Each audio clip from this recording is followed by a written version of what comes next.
great-grandchildren. Sean's here representing law enforcement throughout the state. Sure, sir.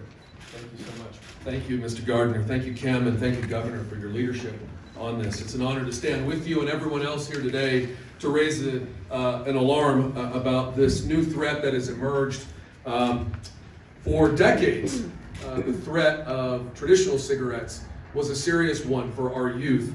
And as the governor well said, so many deaths, so many American casualties from traditional combustible cigarettes. Lung disease, heart disease, cancer. I believe today still, smoking cigarettes is the root cause of more deaths for Americans than nearly any other killer. But we worked together for decades to try and make sure that we rooted out teen smoking from our homes, from our schools, and make it not cool and not normal to smoke anymore. And the numbers show that we did a good job working together here in the state of Utah and around America. In 1976, high school seniors, the numbers were 29% or so were smoking cigarettes. And by 2016, we got that number down to 3.6% of high school seniors. Amazing progress in rooting out and finishing the teen smoking threat.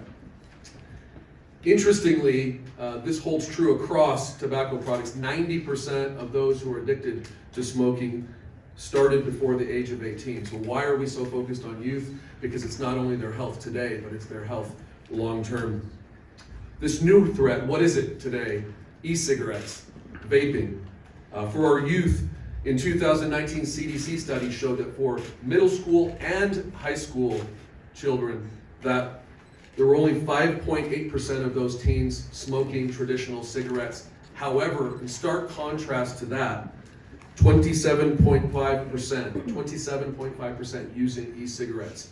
And as the governor said, that's the national average, and Utah is fortunately below that at only 12.4%. But if you look at the most startling thing to me, the year-over-year numbers for 2018 nationally, you had 3.6 million kids vaping. To 2019, 5.4 million. So an increase of 50% over just 1 year. The threat is real. So again, this is middle school and high school together.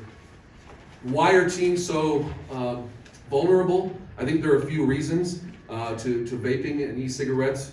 One, I think many of them believe naively that it's less dangerous than traditional smoking. Two, e-cigarettes have a lower per cost use in many cases than traditional cigarettes. Three, the vape carts are often formulated, as we all know, with fruity flavors that are enticing to young people. Tutti frutti, all sorts of different types of flavors. And another point, there's less smoke. There's less of a stigma. But what, to me, the vaping phenomenon has done is it started to normalize tobacco use again.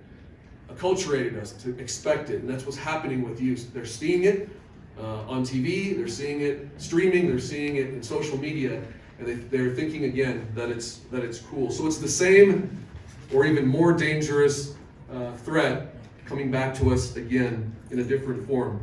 Now, what's the danger? As the governor said, there are several. One is that people who would not, youth, teens, our kids who would not otherwise be smoking are now because of e-cigarettes.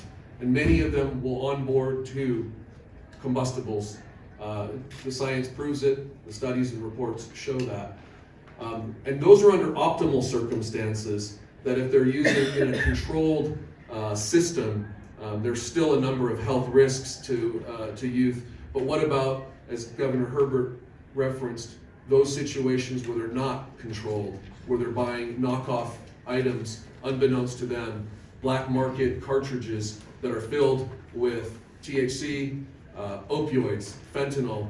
And that's where our office and our partners, like Chief Carpenter from Park City that I see here in the front row, and many others, our friends at the Department of Public Safety that work for the governor, amazing collaboration statewide. We are looking into, I should say, and investigating a number of cases. We're focusing our efforts right now into that counterfeit market, because we believe that's the most clear and present danger to our youth, because they're buying or receiving from friends, family on the internet products that have no quality control, and they don't know what they're getting in. They think they're vaping, and many of them are dying on the spot.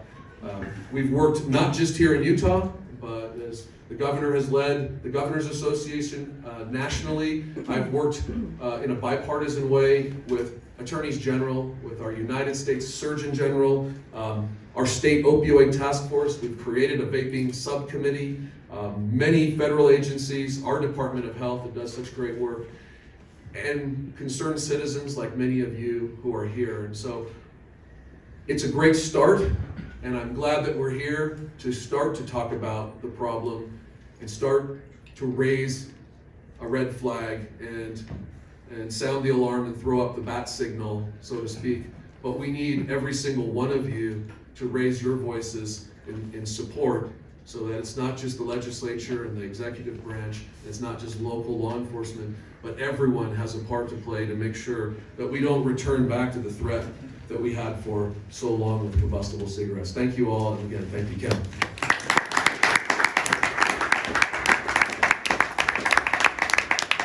I'm looking for Stuart Adams, who's coming, but let's go.